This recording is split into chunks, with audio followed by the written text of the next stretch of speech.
Well guys, I'm back at it again, trying to finish it up.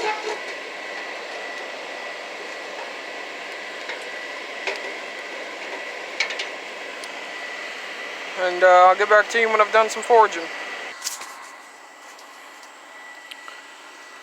Okay, so this is what I've got done so far. And there, I made this more round. This is the tip. I'm thinking about just taking that point and just taking it all the way up to here, and just do it like that. I got my forge nice and hot, so it doesn't have to be down in there very far.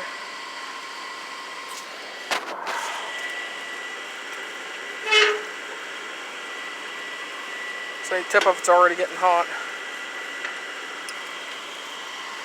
And I'm using a mixture of coke, coal, and coke.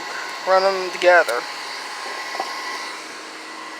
Mainly because that's all I've got. See? Put it back in there, and I'll get back to you when I've done some more forging.